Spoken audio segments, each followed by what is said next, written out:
Ó, agora eu vou lembrar sempre dessa turma como o bom dia mais carinhoso de todos, né? Legal, já estamos marcando referências para as próximas, é isso aí. Se eu conheço bem como isso funciona, agora a criatividade das turmas vai, né, se aguçar cada vez mais, né, nos próximos eventos.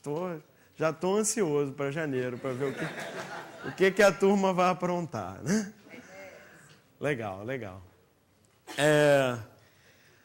Muito bem, o tema de hoje é aritmética e eu vou, mais uma vez, dentro da linha que a gente traçou de usar o Profimate, especialmente o exame de acesso do Profimate como referência.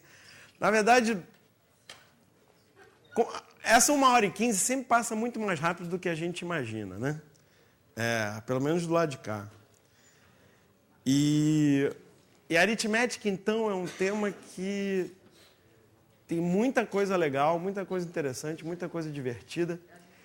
E, por exemplo, acho que vale um comentário geral antes da gente partir para a matemática, que é o seguinte. A aritmética, por exemplo, a aritmética dos números inteiros, essa parte de divisibilidade, algoritmo da divisão, resto, etc. Isso costuma ser apresentado aos alunos no ensino fundamental, em geral no início do segundo segmento do ensino fundamental, no 6º ano, né?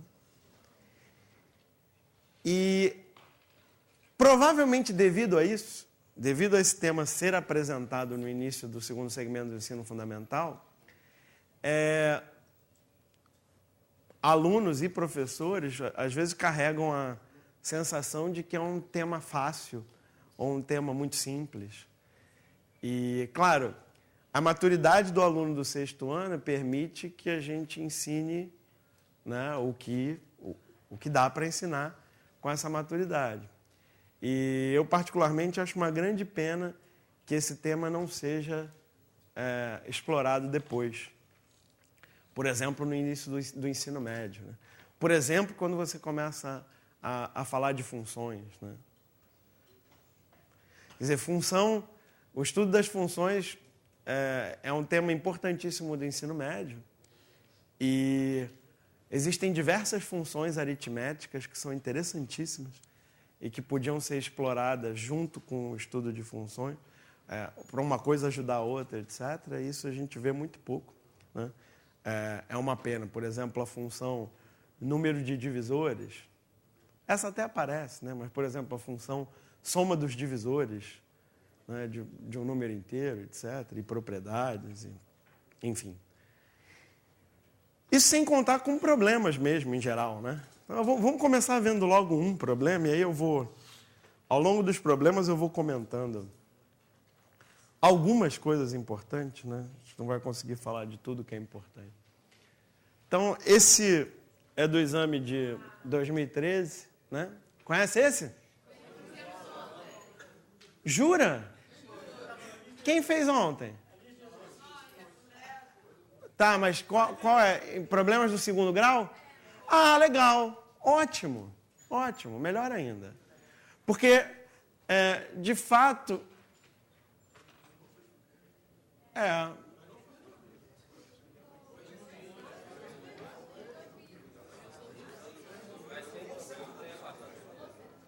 Bom, enfim... Eu vou dar um tratamento aritmético. Eu não vou falar de função do 2º grau, então tá bom. Né? Ver o mesmo problema sob diferentes pontos de vista é uma das coisas mais instrutivas que a gente pode fazer. Bom, então esse problema é o seguinte.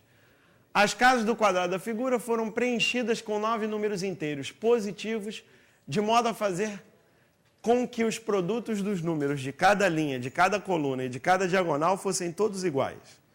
Em seguida, 6 números inteiros foram apagados, restando os números 6, 9 e 12 nas posições mostradas. Se x era o número escrito na casa que está na primeira linha e na primeira coluna, e y era o número escrito na casa que está na primeira linha e na terceira coluna, quanto vale a soma x mais y? Bom, em vez de calcular a soma x mais y, vamos calcular tudo que a gente puder. De repente, quem sabe, a gente até consegue completar o quadro inteiro, né? A gente só precisa achar a soma x mais y. Mas, enfim, como estamos interessados em aprender, além de resolver a questão, além de achar a resposta correta, vamos nos propor o problema de descobrir tudo que a gente puder sobre os números que estão faltando, ok? Tá? Então vai.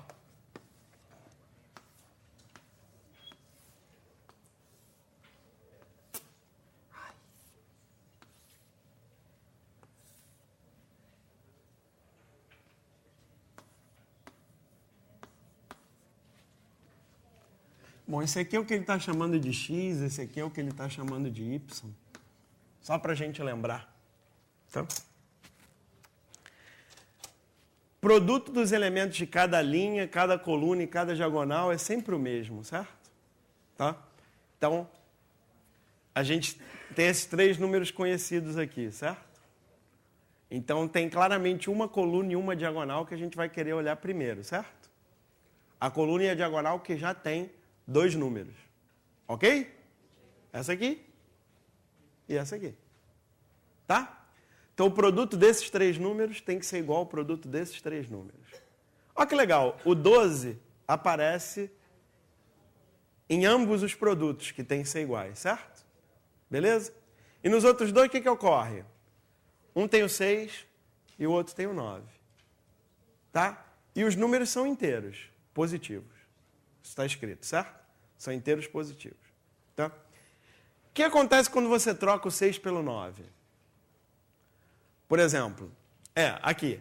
Tirei o 6 e coloquei o 9. O que eu fiz com o produto? Com o produto, eu tinha esse produto. 12, 6 e alguma coisa. Aqui eu vou ter 12, 9 e outra coisa. Esses produtos são iguais. Tá? Aqui eu tirei o 6 e coloquei o 9. Quando eu tiro o 6 e coloco o 9, eu ganho um fator 3, né? O 6 é 2 vezes 3, ok? O 9 é 3 vezes 3. Quando eu faço isso, eu ganho um fator 3 e perco um fator 2, ok? Então, a minha conclusão, vê se você concorda comigo, é que esse cara tem que ter um fator 3 e esse cara tem que ter um fator 2.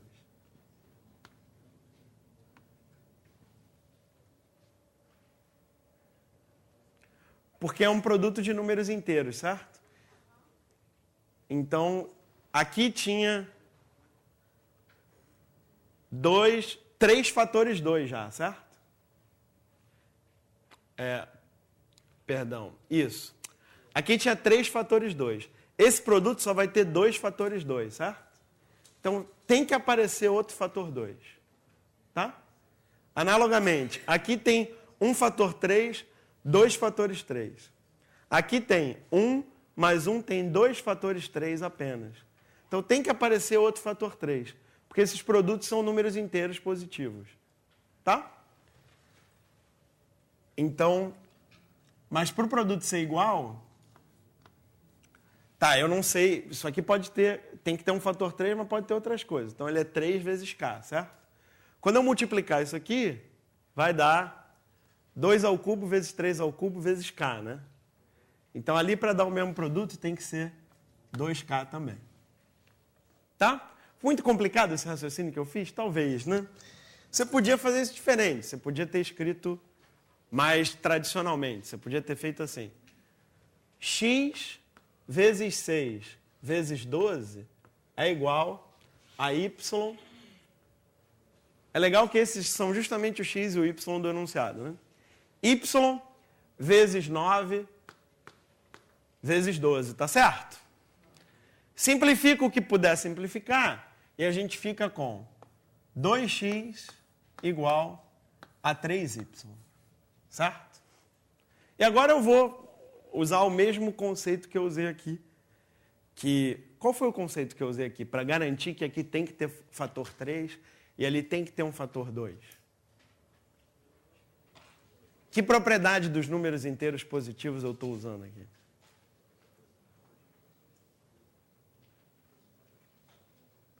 Por que eu fiz com o 2 e com o 3 e não fiz com o 6, por exemplo, ou com o 9? O que o 2 e o 3 têm de especial? São números primos. É isso aí. Então, o que eu estou usando aqui para orientar o meu raciocínio é o chamado teorema fundamental.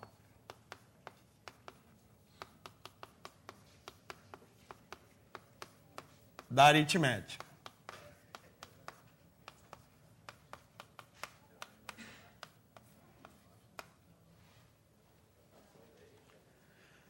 O que diz o teorema fundamental da aritmética? Que todo número inteiro positivo é um produto de números primos. E ele pode ser escrito como produto de números primos de maneira única, certo? Só tem um jeito de escrever qualquer número inteiro positivo como um produto de números primos. Tá legal? Oi? Todo número maior do que 1. Muito boa observação da nossa colega. Todo número inteiro positivo maior do que 1. Porque o número 1 não é primo, certo? O número 1 não é primo por quê? Porque senão ia estragar esse teorema. Essencialmente por isso. Então a gente define como número primo os números que têm 2 divisores positivos, números inteiros positivos, que têm 2 divisores positivos. Que se o 1 fosse primo, você teria infinitas fatorações, né? Você podia multiplicar por qualquer potência de 1 sem alterar o número. Então não é conveniente que o número 1 seja primo. Tá? Ok. Eu não vou escrever o enunciado do teorema fundamental da aritmética, eu acho que ele é suficientemente conhecido, apesar de que uma demonstração precisa e formal desse teorema é algo que vale a pena você estudar e você fazer. Né? Mas, enfim, como é bem conhecido, eu vou deixar só o título, só para lembrar, e vamos voltar para o problema. Tá? Então, olha o que é importante aqui. Se eu acredito no teorema fundamental da aritmética, ou se eu conheço o teorema fundamental da aritmética, eu vejo que aqui eu tenho 2 números inteiros positivos iguais, o 2x e o 3x, sendo que um deles tem um fator 2 e o outro tem um fator 3, certo? Conclusão. Como os números são iguais, e eles têm que ter um fator 2 e um fator 3, ambos os fatores estão presentes nesse número, certo? Tá? Como o 2 não tem fator 3, de onde vem o fator 3 do lado esquerdo? Tem que vir do x, certo? Quer dizer, x tem que ser múltiplo de 3. Analogamente, o y tem que ser múltiplo de 2. Aliás, o y ser múltiplo de 2, a gente, de uma certa forma, é até mais rápido, porque lidar com par e ímpar é ainda mais natural para nós. Né? Então, a gente vê que o lado esquerdo é par, então o lado direito tem que ser par. O único jeito de 3y ser par é que o y seja par. Certo? Mas vale para o outro lado também.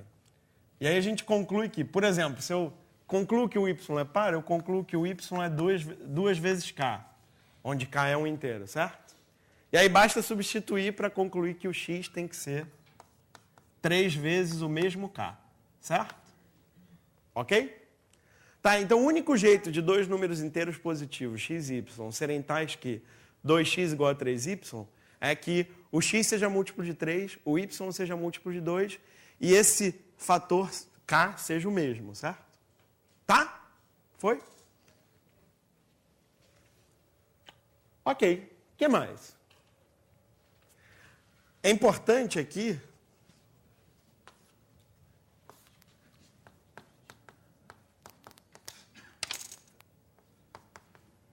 o produto comum a todas as linhas, colunas e diagonais, a gente está vendo que é 2 ao cubo vezes 3 ao cubo vezes k.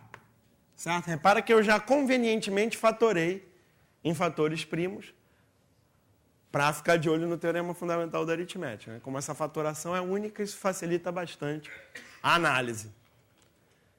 Beleza.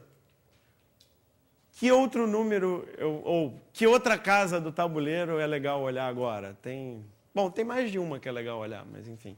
Escolhe uma aí. Aquela ali?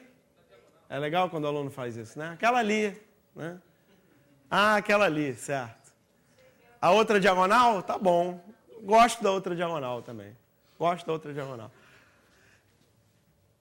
O que já tem aqui nessa diagonal? Bom, é só, vamos olhar para o 2, para o 3 e para o K, né?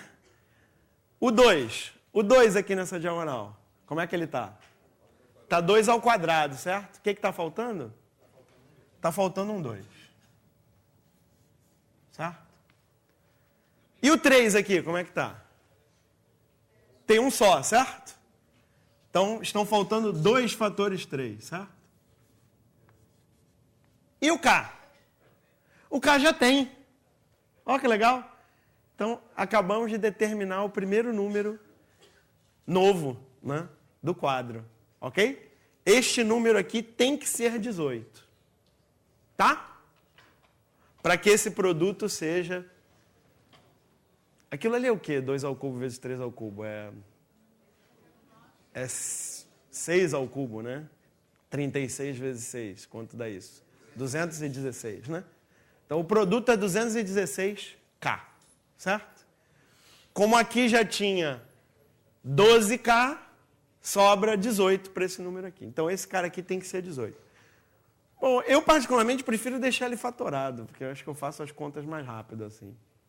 Você podia escrever 18 aqui. Beleza. O que mais?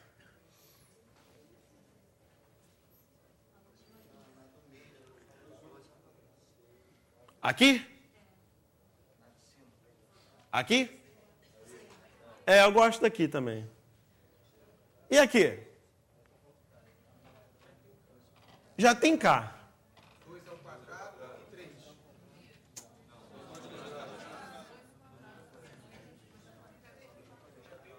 2 ao quadrado, né? E já resolveu. Já resolveu. Já tem o produto que a gente quer. Beleza. O que mais? Na terceira linha. Só falta o K?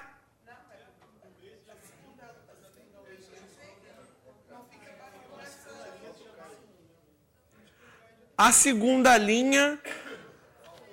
isso aí é muito importante, tá? Claro, esse problema tem informação a mais, certo? Porque eu descobri esse cara usando a coluna. Mas eu podia ter descoberto ele usando a linha também, certo? Então, se essas coisas forem incompatíveis, o problema está errado, tá? Então, a colega acabou de dizer que nessa linha o produto está errado. Se for assim, a questão tem que ser anulada, certo? Porque esse cara tem que ser 4, por causa da coluna, certo?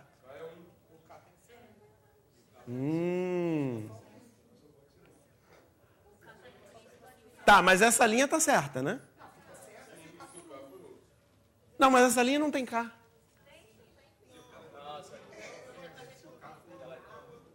Não, mas peraí, essa linha não tem K.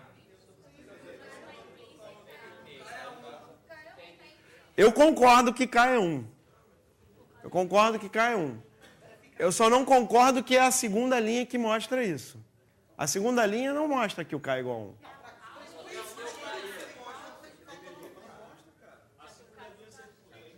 Não, a segunda linha já está certa.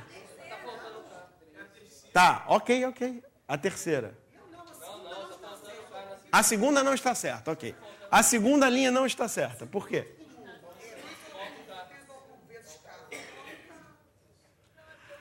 A segunda linha não está certa.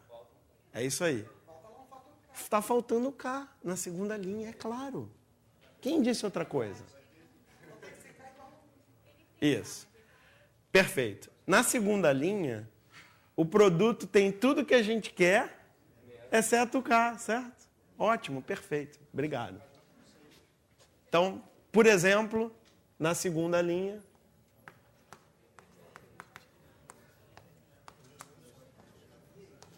dois ao cubo. Bom, deixa eu colocar assim. 2 ao quadrado vezes 6 vezes 9 tem que ser igual a 2 ao cubo, 3 ao cubo vezes K. Isso significa que K igual a 1. Ótimo. Tá certo. Tem tantas formas diferentes de ver isso, né? Essa é a mais simples mesmo. K igual a 1, e aí... Enfim, aqui eu já posso ignorar o K, porque o K é 1. Vamos completar, né? Aqui é 1. E aqui é 2 ao quadrado, 3 ao quadrado. É uma boa ideia verificar que tudo funciona, mas sim, né? Tudo funciona. E a resposta do problema é x mais y igual a 5, certo? Então, K igual a 1 é o único valor possível, não é isso? Beleza.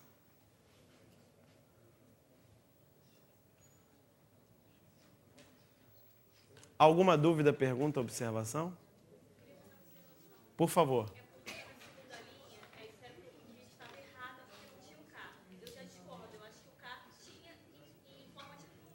Ok.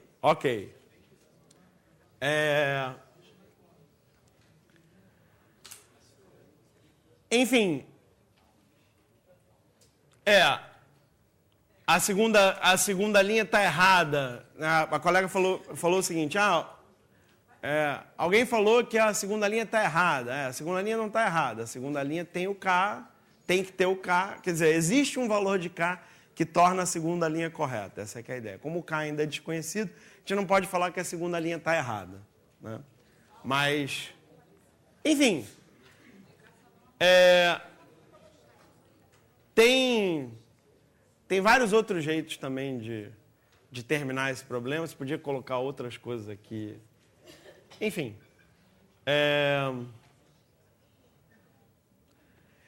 Eu, na verdade, gostei dessa solução que apareceu aqui, né? Olhando aqui, tem que ser K igual a 1. Tá? Eu concordo com a observação. Mais alguma observação, pergunta, dúvida? Vamos fazer outra? Vamos fazer outra. Ih, apagou.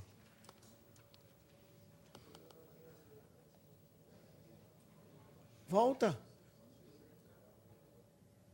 O que houve aí? Tá.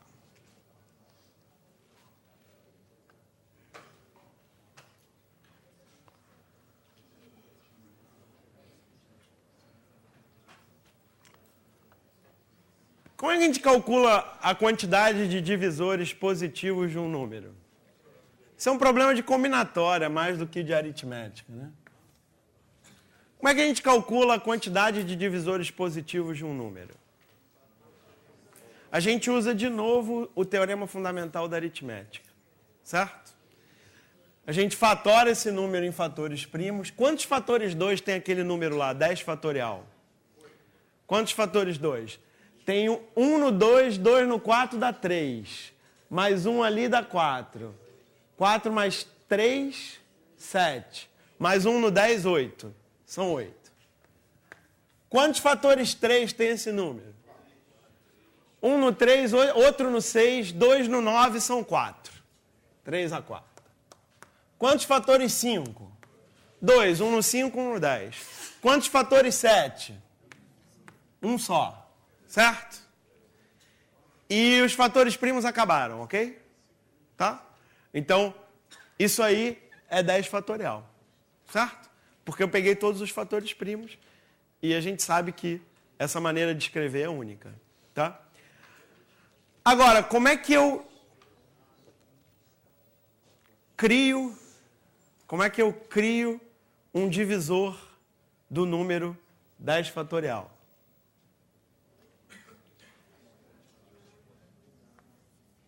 Primeiro,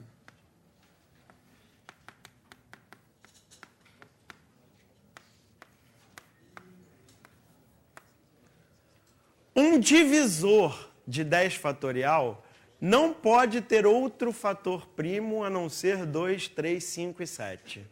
Certo? Por quê?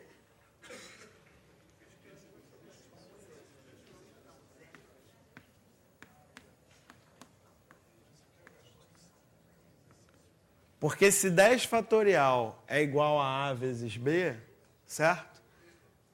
O A e B são os divisores, são dois divisores. Se aparecer outro fator primo ou no A ou no B que não esteja na fatoração do 10 fatorial, nós teríamos encontrado o quê? Outra fatoração do 10 fatorial em fatores primos. Concordam? Isso contradiz o teorema fundamental da aritmética. Então, primeiro ponto, um divisor de 10 fatorial não pode ter outro fator primo a não ser esses. Porque qualquer fator primo de um divisor de um número vai aparecer nesse número, certo? Porque você tem uma igualdade desse tipo, ok? Tá. Falta escolher o expoente, certo?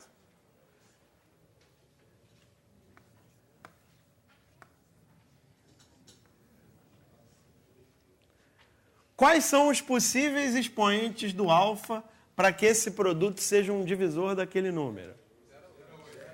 De 0 a 8. Por quê?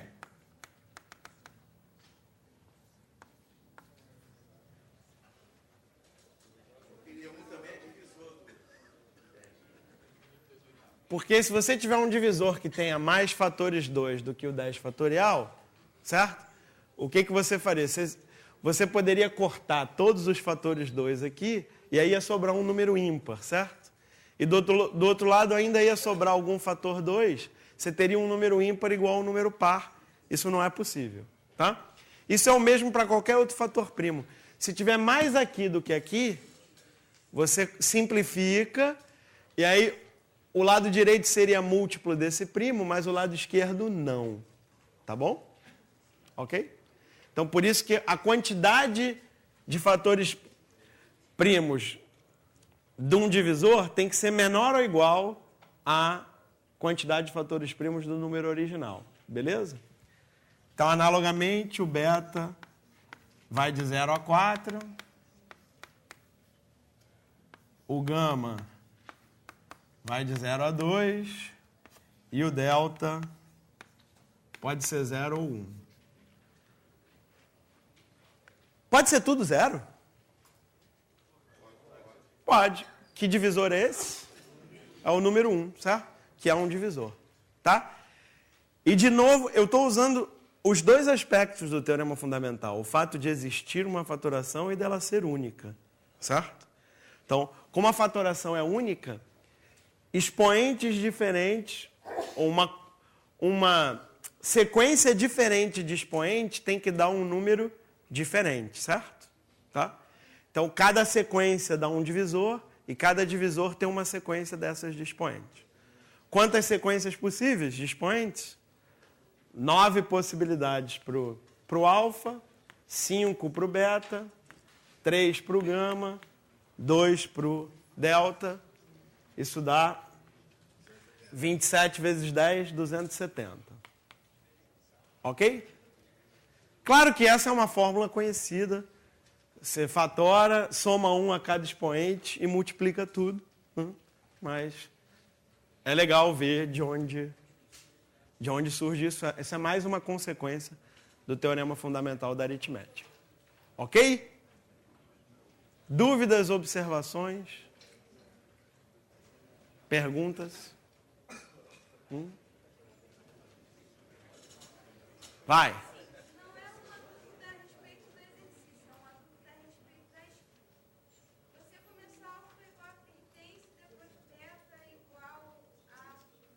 E eu falei, eu botei igual. Que horror.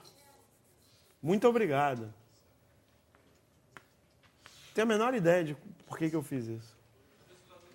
Foi um curto-circuito mental. Fiz de propósito, né? Não fiz não. Me distraí mesmo. Ok? Muito obrigado, hein? Ainda bem que alguém falou isso, porque esse negócio está gravado, pô. Pode ficar assim, não. Ainda bem. Isso aí seria uma vergonha para vocês, né? Como é que vocês deixam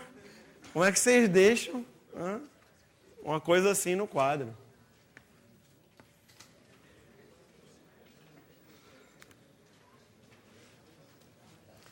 Bom, o 3, na minha opinião, é um dos problemas mais legais que já apareceram nesses exames de acesso e, bom, em vários outros também. Esse é um... Na verdade, eu posso ficar o resto da aula inteira falando só desse problema. Talvez eu faça isso, não sei. Esse problema é muito rico, muito interessante. Então, lê aí. Seu João precisa pesar uma pera em uma balança de 2 pratos. Ele possui 5 pesos distintos, de 1 grama, 3 gramas, 9, 27 e 81 gramas. Seu João, equilibrando a pera com os pesos, descobriu que a pera pesa 61 gramas. Quais pesos estavam no mesmo prato que a pera? Entenderam o enunciado?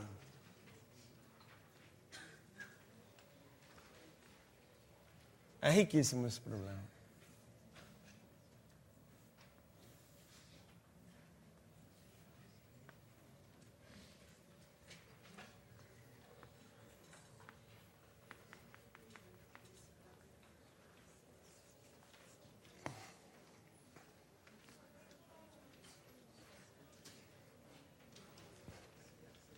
Eu não sei se todo mundo aqui tem idade para ter visto esse tipo de balança na feira. Tem ainda, né? Caxias tem?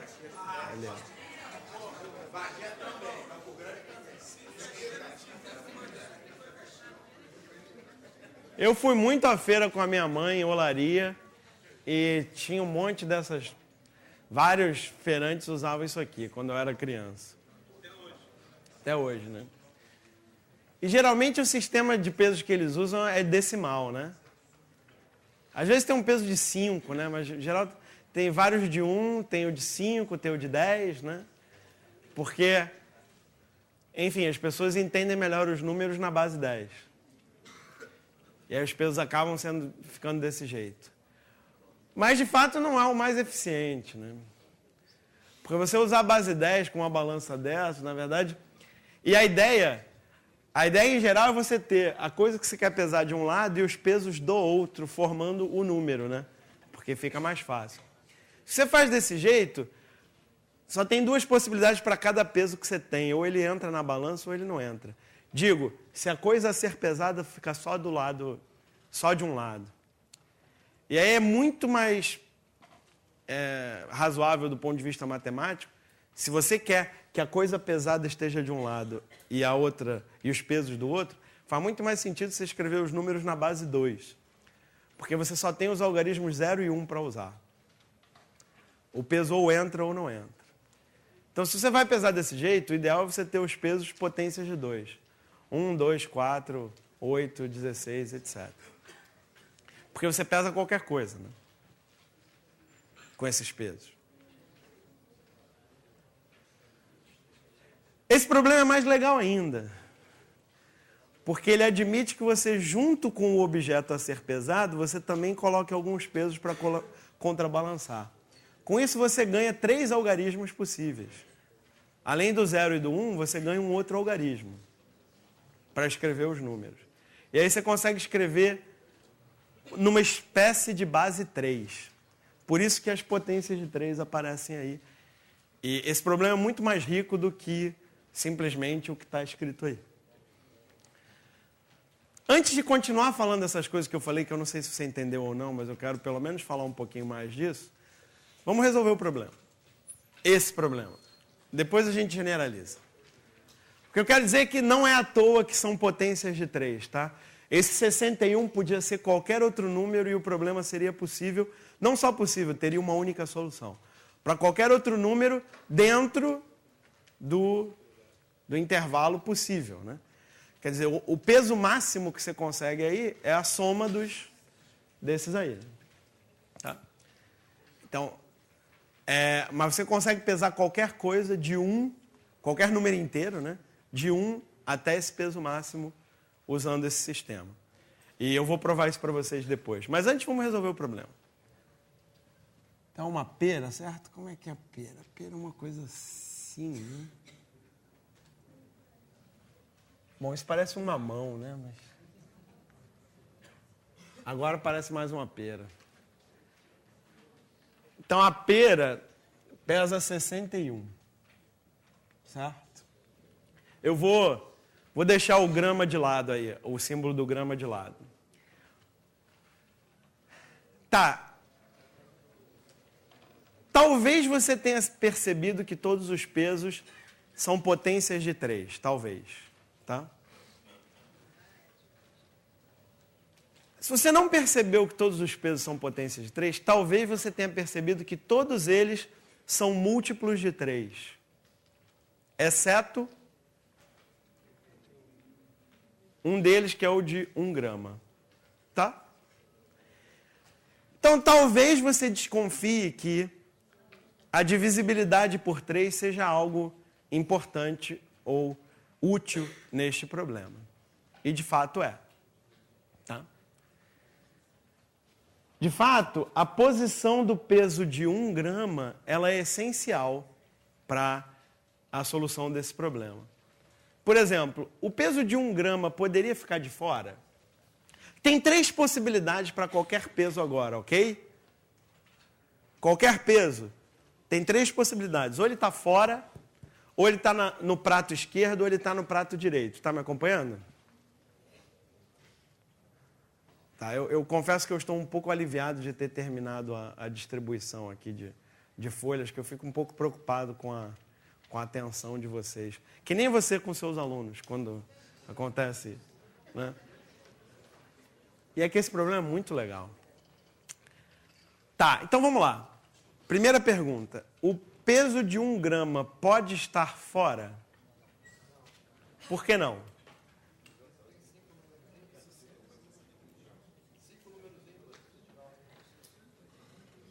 Mas outros podiam estar fora, então esse argumento ainda não está bom.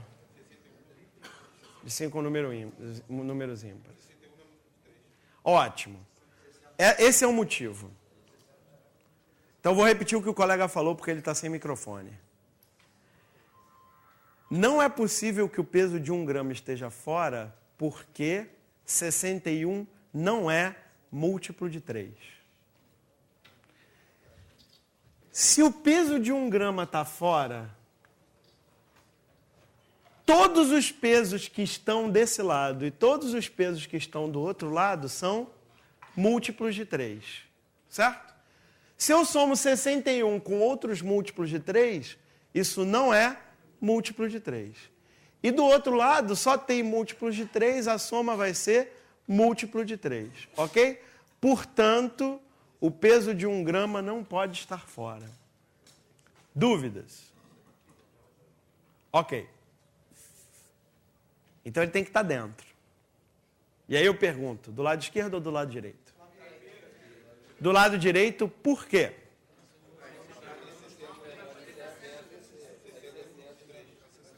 Ok. Porque 61 menos 1 é 60, que é múltiplo de 3. 61 mais 1 é 62, que não é múltiplo de 3. Então, se eu coloco ele desse lado, eu tenho o mesmo problema. Certo? Então, só há uma possibilidade para o peso de 1 grama. Ele tem que estar do lado direito. Tá? Vou escrever isso aqui.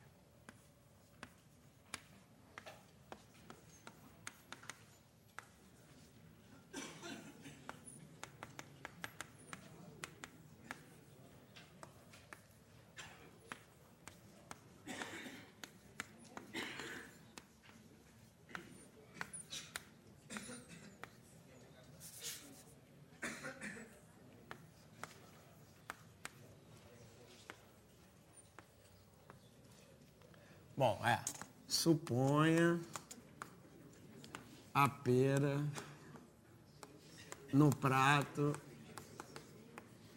esquerdo. Para não falar prato da pera e outro prato, eu prefiro falar esquerdo e direito. Então, a pera está do lado esquerdo.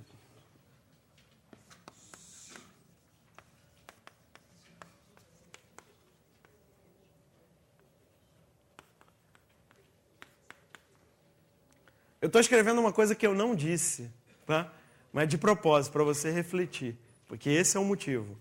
O motivo é o resto de 61 por 3. Certo?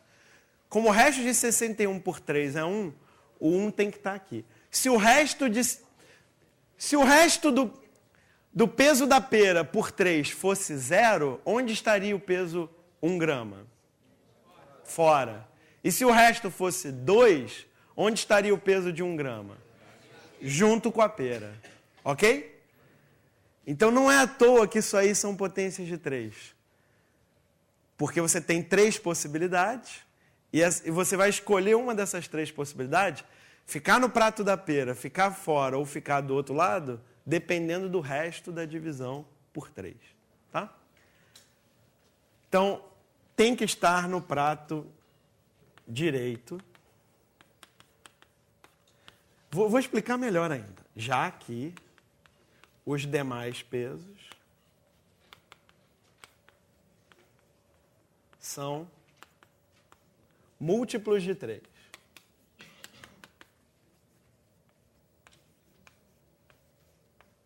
Beleza. Agora, eu reduzi o meu problema a um problema mais simples, certo? Agora o problema é como pesar 60 gramas usando os pesos de 3 a 81. Certo? Ok? O que todos esses números têm em comum, que é bom para o nosso problema? Todos eles são múltiplos de 3, certo? Como é que a gente usa de uma forma inteligente o fato de todos eles serem múltiplos de 3? Pode ser PA ou fatorando, né? Fatorando aqui, essencialmente, vai ser colocar o 3 em evidência. Então, vê se você concorda comigo que se eu colocar o 3 em evidência, ou, melhor,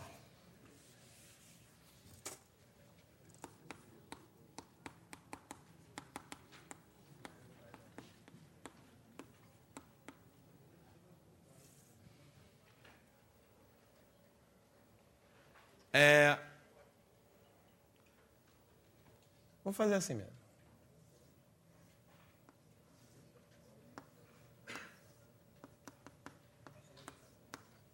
Vê se você concorda que o meu problema agora é equivalente ao seguinte.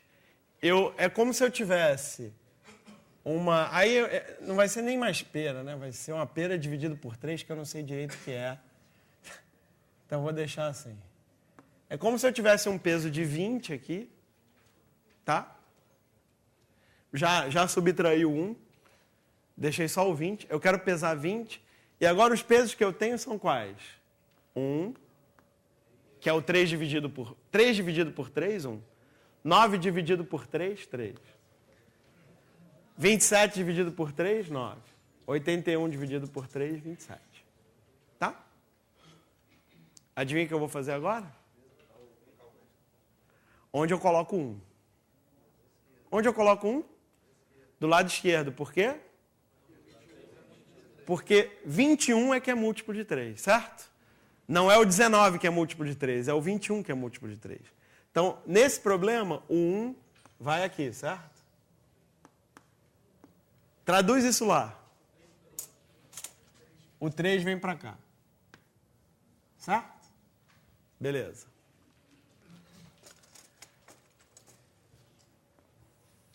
Qual é o meu novo problema? Qual é o meu novo problema? Vou colocar uma reticências aqui, que quer dizer que eu estou usando o mesmo processo. Tá? Qual é o meu novo problema? Meu novo problema é, eu tenho que pesar o 7. Ok? E eu nem vou escrever os pesos disponíveis, porque você já sabe que são os mesmos, exceto o último, que não é mais 27, é 9. E agora eu vou escolher onde eu ponho o 1. Onde é que eu ponho o 1? Do lado direito. Porque 7 menos 1 é que é múltiplo de 3, certo? Traduz isso ali. 9 vem para cá.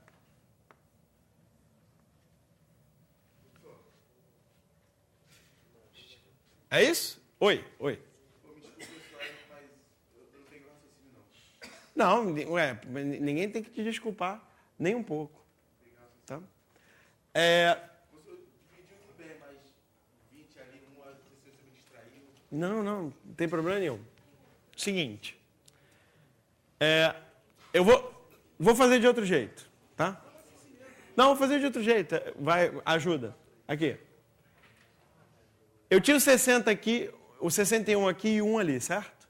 Então agora eu quero montar o número 60, ok? Bom, o número 60, mas agora eu já não tenho mais o peso 1. O peso 1 já foi usado. Eu tenho que usar de 3 até 81, certo?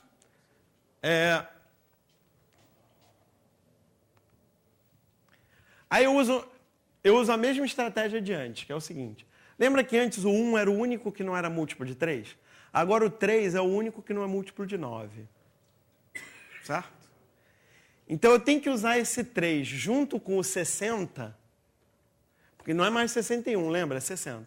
Eu tenho que usar esse 3 junto com o 60 para conseguir um múltiplo de 9. Para poder equilibrar os outros, que são todos múltiplos de 9. Certo? Como é que eu uso o 60 e o 3 para conseguir um múltiplo de 9? Eu tenho que somar, né?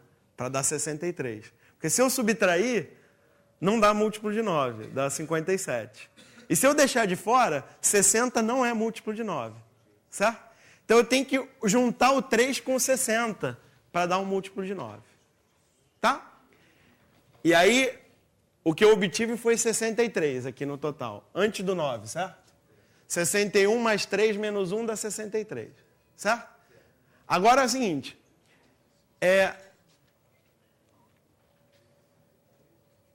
63, isso.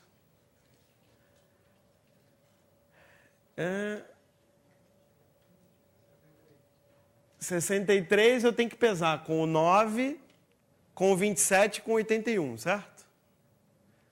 Agora, todos eles são múltiplos de 27, exceto o 9, certo? E o 63 é múltiplo de 27? Não é. Então, eu tenho que usar o 63 e o 9 para conseguir um múltiplo de 27. Como é que eu faço isso? É 63 mais 9 ou é 63 menos 9? Menos 9, né? 54. Isso. O que eu estou fazendo é a mesma coisa. Só que em vez de fazer com o 3, o 9, etc., eu estou fazendo sempre com 1, porque eu divido... Isso me lembra aquela piada do matemático e do físico, que ela é tão ruim que eu não vou contar aqui, que está sendo gravado e tal, mas outra hora eu conto. Os matemáticos adoram reduzir a casos anteriores, né? Se possível. Então, eu adoro fazer isso. Se tudo é múltiplo de 3, divide tudo por 3.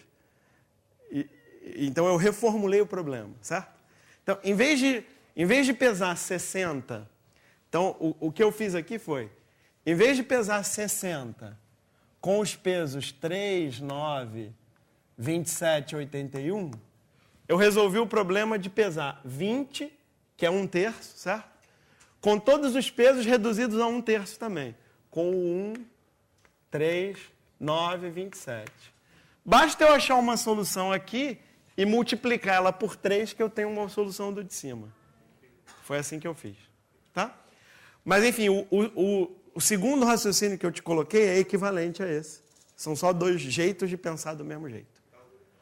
2 jeitos de pensar do mesmo jeito. Mas a frase ficou horrível, mas você entendeu o que eu quis dizer, né? Tá bom. Muito boa pergunta, tá? Obrigado. Excelente isso. Mais alguma observação? Continuamos? Continuamos. Então, aqui a gente até já tinha resolvido lá, mas... não, já fizemos isso, já colocamos. Pronto, resolvido. Ficou o quê aqui? 6, né? Agora o problema é 6. Agora eu vou pesar o 6. Como é que eu peso o... Não, o 6, agora eu divido por 3, não é isso? Agora eu vou pesar o 2. Para pesar o 2, o que eu faço com o 1? Vem para cá, né?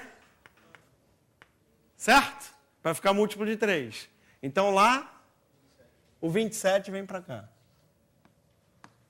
Certo? Então agora eu reduzi o problema a pesar o número 3, certo? Divide por 2. Divide por 3, perdão. Estou pesando o número 1, certo? Para pesar o número 1, o que eu faço com o 1? Põe do outro lado, né? E esse cara é quem? É o 81, certo? Então o 81 vem para onde? Vem para cá.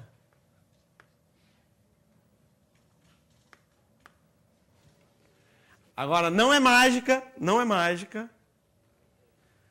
61 mais 3 mais 27 dá quanto? Faz a conta, de verdade.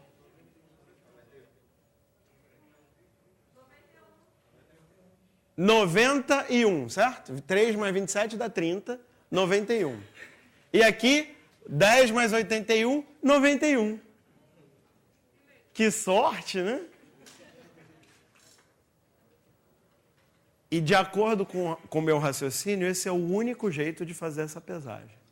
Porque lembra que era sempre uma única opção para ser possível ficar múltiplo de 3 em todas as etapas que eu fiz, certo? Então essa é a única pesagem possível. Então a resposta é, o 3 e o 27 ficam do lado da pera. Diga, pergunta. Eu acho que a informação assim, fácil, o 81 teria que estar do lado direito. Tá, ok. Você vai apresentar uma outra solução, né? Para reduzir. O 81 tem que ficar do lado Não, essa é uma outra solução. E assim, ótimo. Como eu falei isso hoje. É importante a gente ver o mesmo problema sob vários pontos de vista. Então, essa é uma solução bem razoável e é um pensamento bem natural, olhar os tamanhos. Pô, 81 é muito grande, 61 também é grande. Então, se eles ficarem do mesmo lado, não vai dar. Mas ele poderia ficar fora. Mas fora não dá porque a soma dos outros não chega a 61. E aí, pelo tamanho, você também resolve o problema. No entanto, resolver esse problema pelo tamanho, na minha humilde opinião, esconde a natureza aritmética dele, que tem a ver com bases numéricas e tem a ver com divisibilidade por 3, que é o que eu estou mostrando para vocês. Por exemplo, essa solução não te dá nenhuma pista de como você poderia, ou se é possível pesar com os mesmos pesos, pesar 70. 61 você conseguiu pesar. E 70 gramas, é possível pesar ou não é? E 65, é possível pesar ou não é? Você teria que fazer caso a caso. Se você analisar desse jeito, você prova, sem precisar fazer caso a caso, que todos os pesos são possíveis. Diga. Eu vou fazer a seguinte observação. Dentro do que ele falou e do que você retrucou, há um conflito de interesses, digamos assim, conflito de visões aí, né? Uma visão é a visão teórica, a visão de método, a visão aritmética, rigorosa. Nesse ponto, a tua solução é brilhante, não tem o que reparar. É isso mesmo que você falou. Inclusive, a gente estava debatendo aqui que nem sempre todos os pesos vão entrar, né? Se você for pesar 1 grama, eu vou passar o peso de 1 e ninguém mais. Tudo bem, esse é um aspecto. O outro aspecto, Luciano, é o seguinte: isso é uma questão de concurso. Concurso você tem que ter pressa, você está concorrendo, né?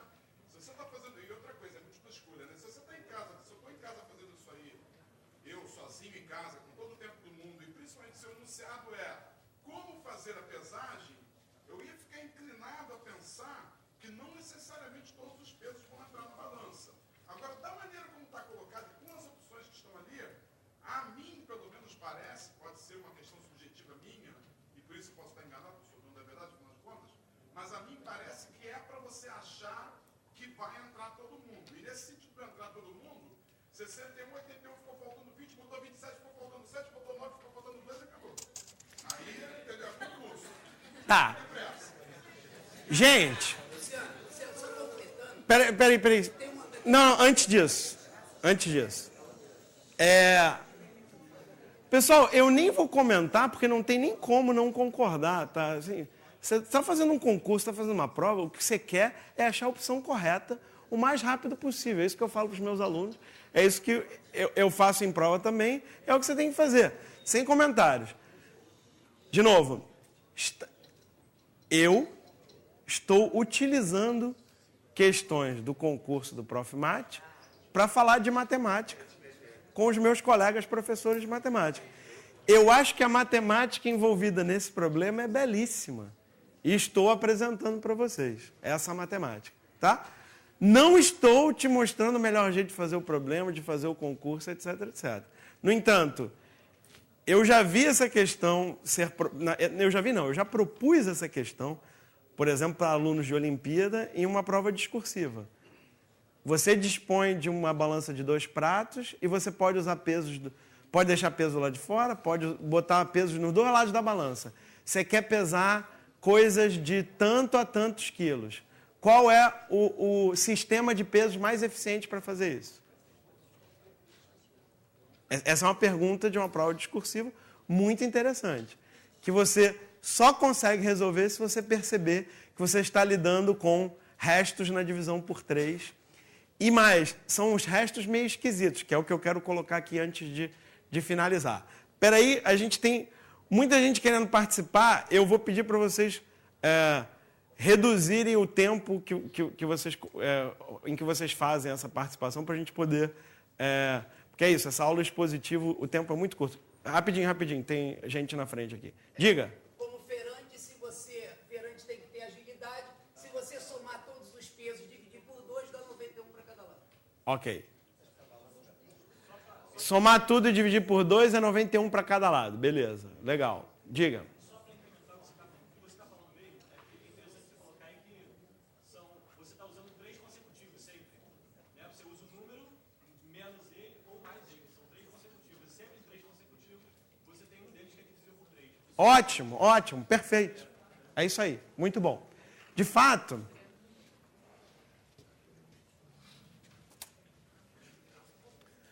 porque eu não posso largar esse problema sem falar para vocês, tá? Enfim, mais profundamente, o que tem a ver as potências de 3 aí? Eu acho que você já desconfiou, tá?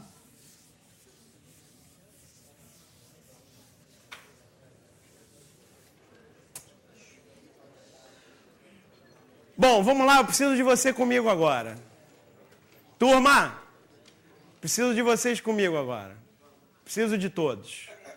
Agora eu preciso de todos comigo. Todos comigo? Ok. Escolhe um número de 1 até sei lá quanto que dá para fazer aí. Escolhe aí. Alguém? Quê? 83. Tá bom. Você sabe escrever 83 na base 3? Quem sabe escrever 83 na base 3, me fala. Bom, detalhe. Quando você usa base 3, os algarismos que você usa são 0, 1 e 2, certo? E aí tem um método prático para escrever um número em qualquer base, que é fazer as divisões sucessivas, certo? Então vai, divide 83 por 3. Quanto dá? Vai. Quanto dá? Pô, é 27, é? Que azar. 27, como é resto 2, tá legal. 27, resto 2. 27 por 3. 9, resto 0. 9 por 3. 3, resto 0. 3 por 3. 1, resto 0. 83, escrito na base 3, é o quê? É 10002. Por quê? Por que isso aqui funciona? Vou fazer aqui rapidinho. Isso funciona porque 83 é 3 vezes 27 mais 2. É isso que significa essa primeira divisão, ok? Então aqui aparece o algarismo das unidades. Daquela representação. Deixa eu escrever assim, né? Como é que você faz isso? Sim.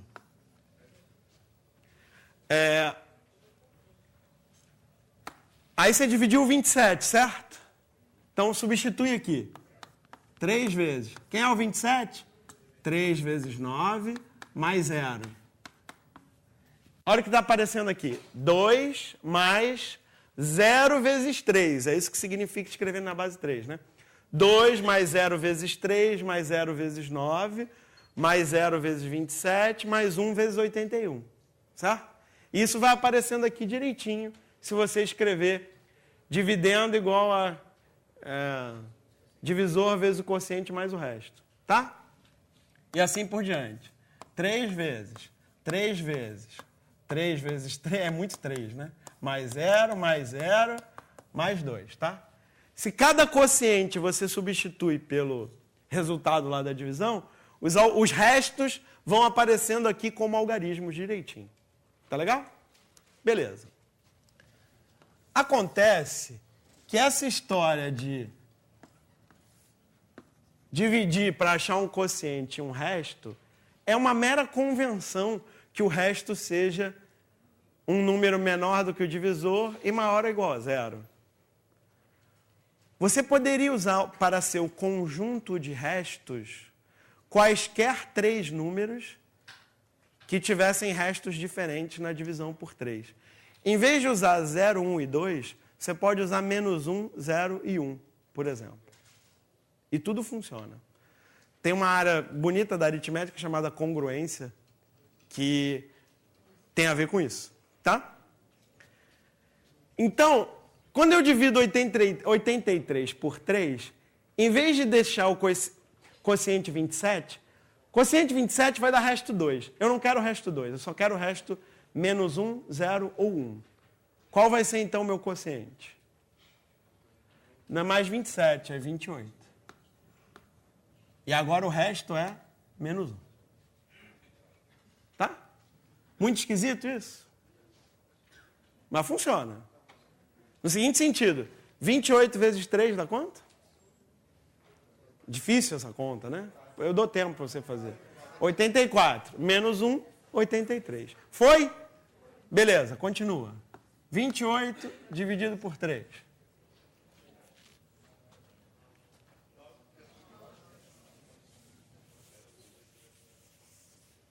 9, resto 1. 9 por 3. 3, resto 0. 3 por 3, 1, resto 0. Ok? Então, esse número, ele pode ser escrito na base 3 modificada, na base 3 com algarismos 0, 1 e menos 1, ele pode ser escrito assim. 1, 0, 0, 1, menos 1. Tá? Isso, porque eu troquei esse 2 por 3 menos 1. Tá certinho. Né? Troquei esse 2 por 3 menos 1. Isso significa que, para pesar o 83,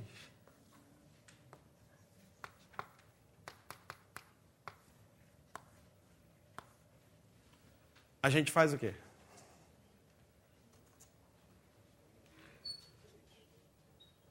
Um, 3, 9, 27, 81, certo? Então tem que botar o 81 do lado de lá. O 27 não entra, o 9 não entra, o 3 entra pro lado de lá também. E o 1 entra aqui. Certo? Ok?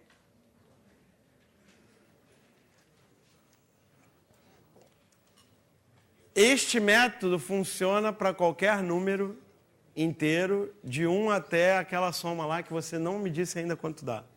Qual é a soma máxima? A soma dos pesos dá quanto, gente? Eu vou fazer a conta se você demorar muito. 121? 121 é isso? Não. Sem a pera dá 121. 81 mais 27... Ah, tá. Deve ser isso mesmo. 121, então. Tá. Então, qualquer número inteiro de 1 até 120... Bom, de 0 até... 0 não é muito interessante. De 1 até 121 pode ser pesado usando esse sistema de pesos. Tá? E a justificativa é essa base 3 modificada aqui. Tá? Muito bem.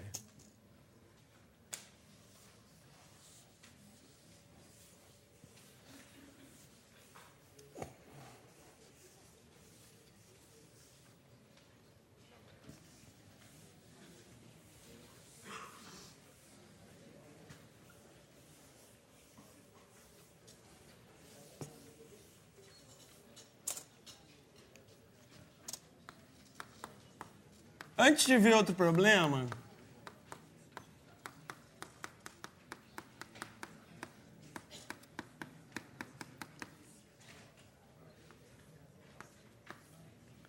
eu não consigo falar de aritmética sem falar do algoritmo de Euclides, que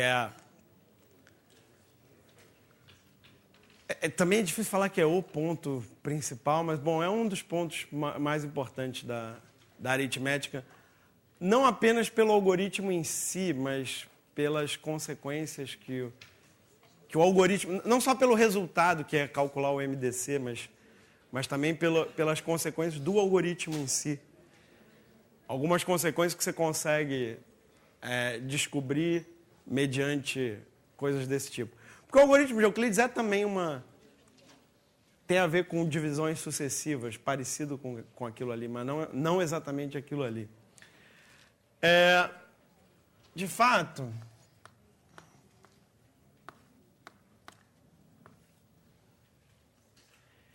em vez de te falar do algoritmo de Euclides, eu prefiro te falar de um lema que para muitas aplicações, eu acho um pouco mais útil do que o algoritmo de Euclides, porque é uma generalização.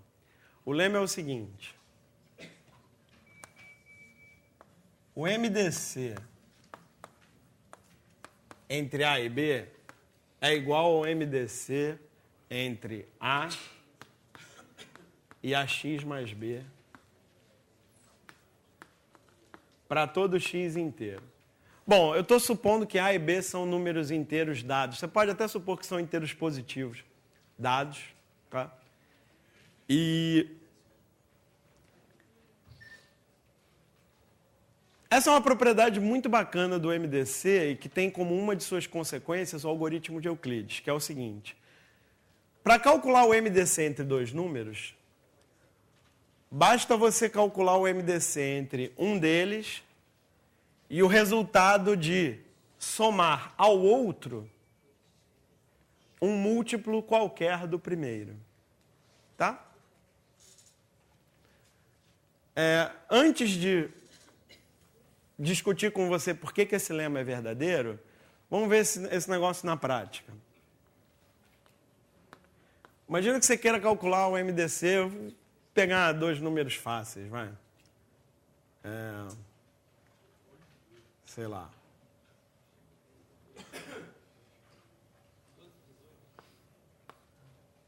Tá bom, 30 e 18. Alguém falou 12 e 18? Vai 30 e 18. 30 e 18. Tá, eu posso, de acordo com esse lema, eu posso somar a um deles qualquer múltiplo do outro e o MDC permanece, tá? Então, a ideia é, eu escolho um deles para repetir, eu vou preferir o menor, então eu vou repetir o 18, tá?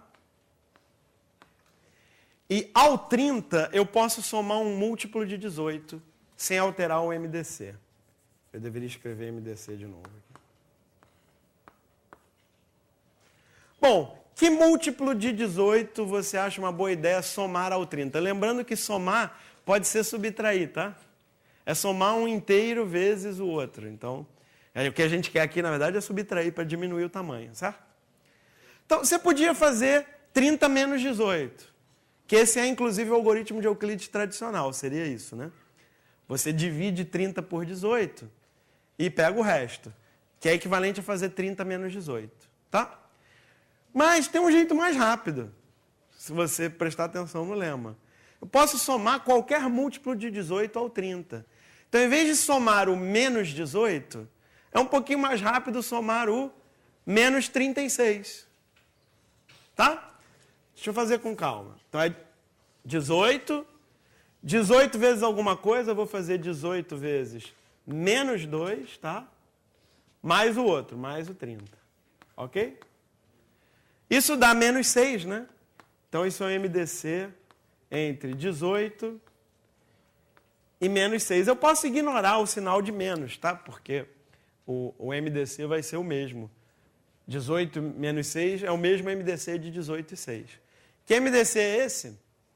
É o 6, né? Já que 6 é divisor de 18, isso dá direto 6. Ok?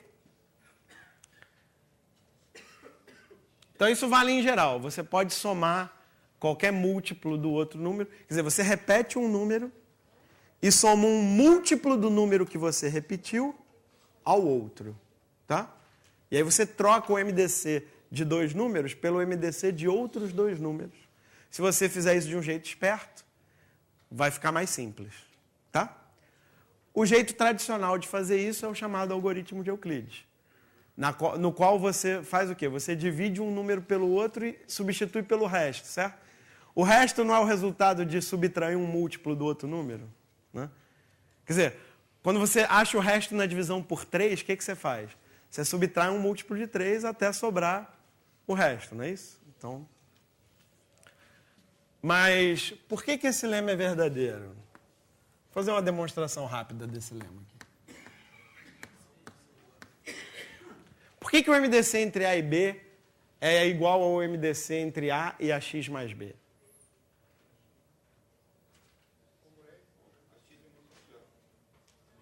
Porque AX é múltiplo de A. E daí?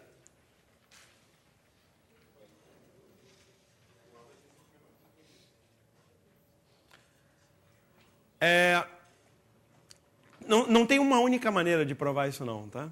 Mas eu acho, pelo que eu estou ouvindo aqui, eu acho que você quer usar o teorema fundamental da aritmética, que é um bom jeito de fazer também. Você olha para os fatores primos comuns com menor expoente, né? Que vai dar o MDC. Aliás, eu estou falando de MDC e eu não falei o que é MDC. Lembrando, o MDC é o quê? É o máximo divisor comum. Então, ele tem que ser o maior número inteiro que é divisor de ambos, certo? Então, 6 é o maior número inteiro que é divisor tanto de 30 como 18. E ele pode ser calculado fatorando, né? 30 é 2 vezes 3 vezes 5. E 18 é 2 vezes 3 ao quadrado, certo? Aí você pega os fatores primos comuns para dar divisores comuns e pega o menor expoente que aparece para que seja realmente divisor dos 2 números. Então, você vai pegar o 2 e o 3 aqui e daria 6, né? Que é outro jeito de fazer. Então, você pode ver que que todos os fatores primos comuns desses 2 vão aparecer aqui também. Isso, aliás, é bem simples, porque se você tem um primo que é divisor do A e divisor do B, esse primo pode ser colocado em evidência aqui, certo? Então, os fatores primos são os mesmos. Agora, tem que ver que o menor expoente que aparece é o mesmo menor expoente que aparece aqui. Para isso, você tem que separar em 2 casos, né? Acho que sim. Se o menor expoente é no A ou se o menor expoente é no B. Certo? Isso é importante. Se o menor expoente aparece no A, então aqui esse expoente pode aparecer maior. Mas aqui nunca vai poder aparecer maior porque esse é o próprio A. Daí a importância de você manter o cara que é multiplicado por x aqui. Porque se eu escrevesse B e AX mais B, aí eu já não garantiria esse menor expoente. Tá? Então você pode analisar o menor expoente. Eu vou apresentar outra demonstração aqui para vocês. Tá? Em 2 passos.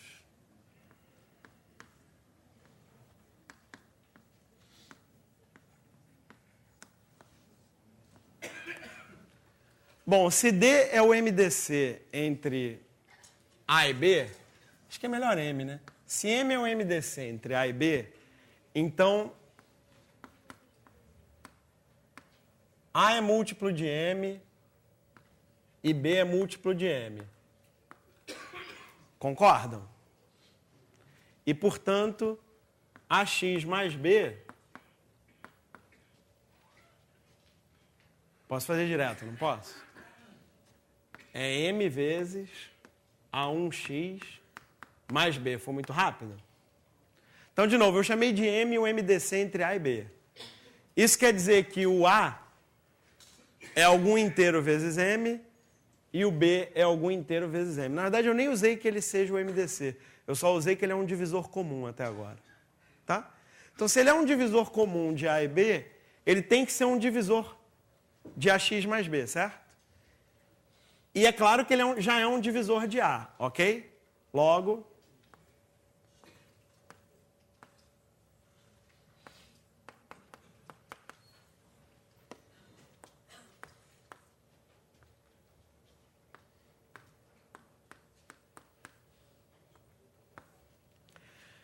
repara, se o M é um divisor de AX mais B, como ele também é um divisor de A, M é um divisor comum entre A e AX mais B, ok?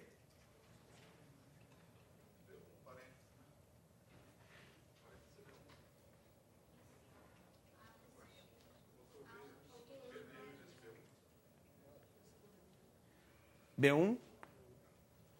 B1. Tá certo? Tá, então assim, como M é divisor de AX mais B e ele é divisor de A, ele é um divisor comum, certo? M é um divisor comum de AX mais B e A. Todo divisor comum de AX mais B e A divide o MDC, tá bom? Como o MDC é o maior divisor comum, qualquer divisor comum é um divisor do MDC. Eu não provei isso aqui, mas é simples de provar também. Pelos fatores primos ou fazendo a divisão, se você quiser. E agora eu vou fazer o contrário. A segunda parte é o contrário.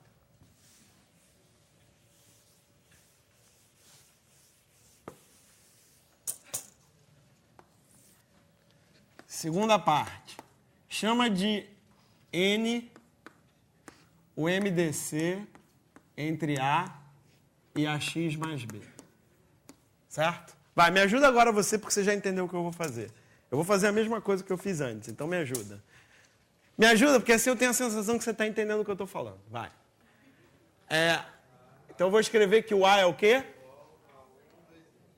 A N vezes 1 a 1, que de fato eu vou chamar de A2, só para não confundir com o outro que eu já botei lá. Qual a outra coisa que eu vou fazer? Vou fazer embaixo. AX mais B, muito bom, muito obrigado, tá ótimo isso. Igual a N vezes K. Eu só preciso que seja um inteiro, tá bom? Aqui eu usei A2 para lembrar do A, né? Ali eu usei B1, A1, B1 para lembrar do A e do B.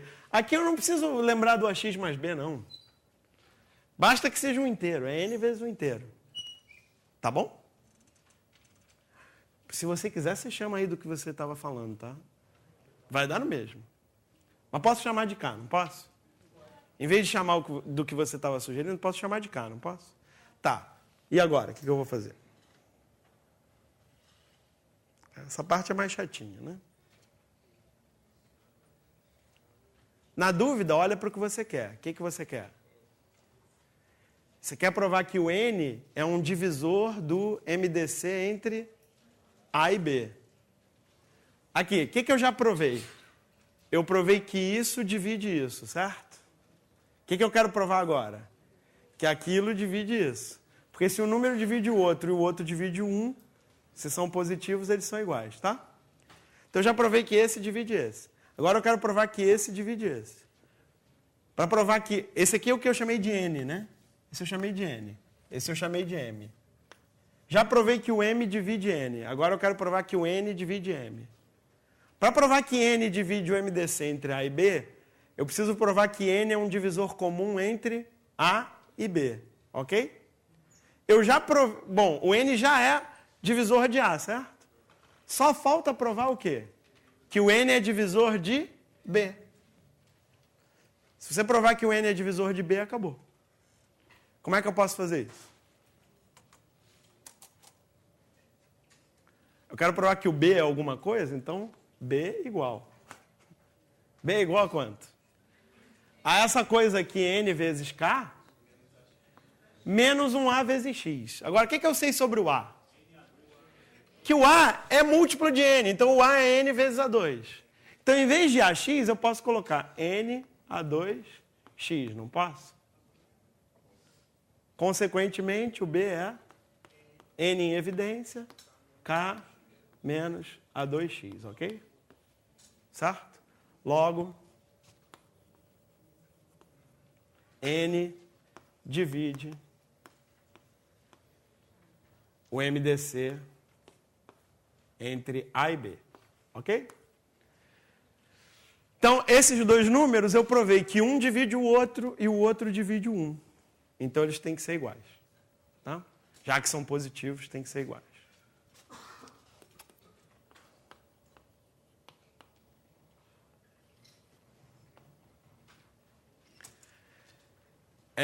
Bom, eu já tenho que ir embora, né? Lamentavelmente. Isso é sempre assim. Eu sempre faço menos do que eu queria. Eu achei isso aqui um pouco corrido. Talvez você tenha achado também. Mas eu espero que você tenha entendido que o que eu estou... Na verdade, eu nem falei o que é o algoritmo de Euclides, mas você pode pesquisar e ver o que é. Mas o que eu estou sugerindo aqui é uma generalização do conceito principal do algoritmo de Euclides, que pode ser muito útil na prática de problemas envolvendo o MDC.